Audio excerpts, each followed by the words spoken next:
You know where I'm glad I don't work? Amazon. Did you read the New York Times article? Amazon says they boast that they have unreasonably high standards for their white-collar workers. At Amazon, the article goes, workers are encouraged to tear apart one another's ideas in meetings, toil long and late. Emails arrive past midnight, followed by text messages asking why they weren't answered. The internal phone directory instructs colleagues on how to send secret feedback to one another's bosses. Hey, you know that Dvorak guy? He's not as tall as he looks. Employers say it's frequently used to sabotage others. The tool even offers sample texts. It's funny. Like, quote, I felt concerned about his inflexibility and openly complaining about minor tasks. You should fire this guy. Many of the newcomers... That's exactly the voice. You should fire this guy. This is stack ranking. They call it purposeful Darwinism. Stack ranking. Stack ranking, basically. And remember, that was something Microsoft finally abandoned under Satya Nadella that you were railing against. The idea for years that your coworkers rank you on your performance and that the bottom person is gone. Yeah. Causing kind of a... It was invented by Jack Welch at... pretty much at GE, and GE dropped it.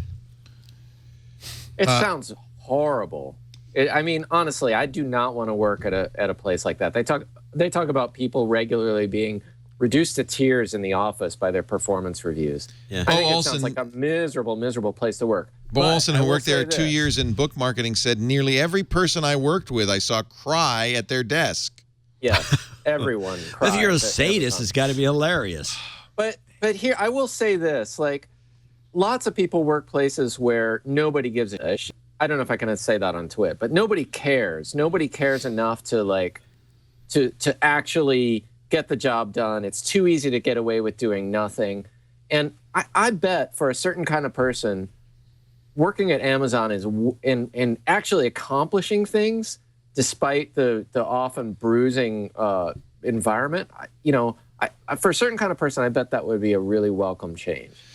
The author of the article, authors Jody Cantor and David Streitfeld, point out that Amazon does not allow anybody but the top-level executives to speak on the record to journalists. So they talked to... That's a revolving door. Where was this printed? This is the New York Times. Well, of course, it's after the Washington Post. This is maybe... The Post did a similar story? No, the Washington Post is owned by Bezos.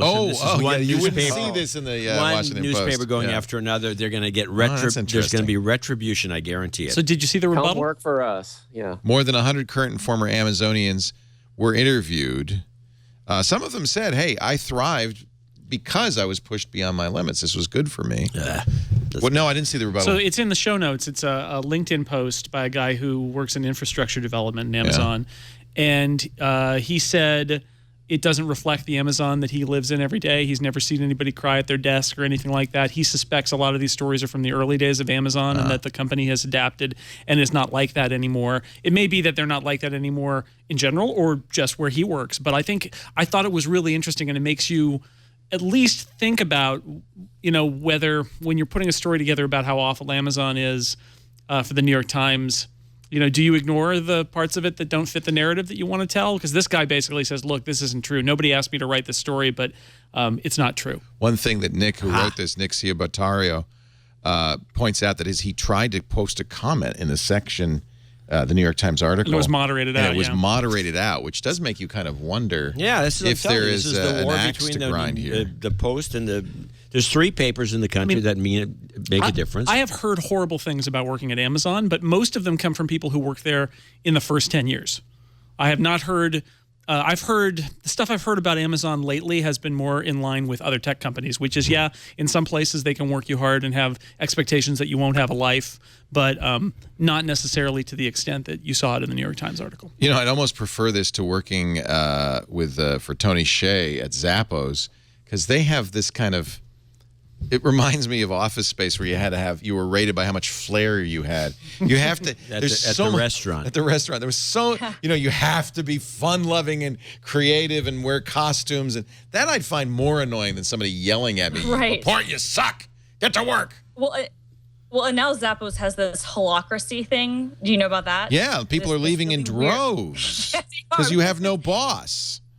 Except that you've you read the do. book, It's just a it's crypto madness. boss, is what I think. Who needs that? I think it can Those work. bizarre- I think it can work. I spent some time actually in the last couple of weeks talking to this company, Indanero, startup here in San Francisco, and they run on a similar way to Zappos, but they explicitly say they're not trying to do the whole holacracy thing. They actually have bosses, but they got rid of all the middle managers, and they basically have little teams of employees deciding how to fulfill whatever it is the bosses say that they need to accomplish. That's very millennial.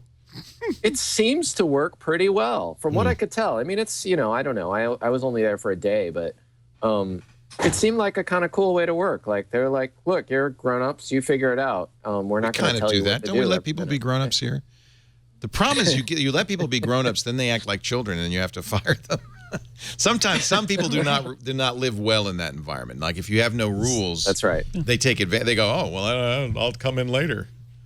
Not everybody's a rule follower. Yeah, Well, but it's some like people thrive. No, some people thrive. It's like unlimited vacation, right? The people are like, "Oh man, unlimited vacation! I just take all the vacations." Right. Like, well, that you're not. No, you that's don't take for. any. That's not the idea. In fact, that's what happens when you like don't take any time off, do Yeah. you? That's what Right, most people because you do. still They never have your take time job off. obligations, right? Yeah. You have to figure out how to get your Yeah, job done, even though you're on Is vacation. that what we do? I think we do something like that. We don't have PTO. Yeah, you could just take time off, but you have to cover yourself, mostly with ashes.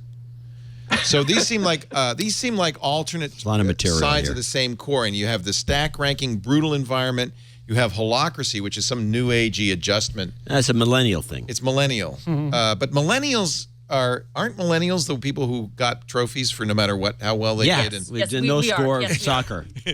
That's exactly who we are. Everyone's a winner. Is that a canard, Christina, or is it really how you were raised? No, it's for real, and it was one of those things where I was a very, very much of a perfectionist as a child, and I knew what the real awards were versus the BS ones.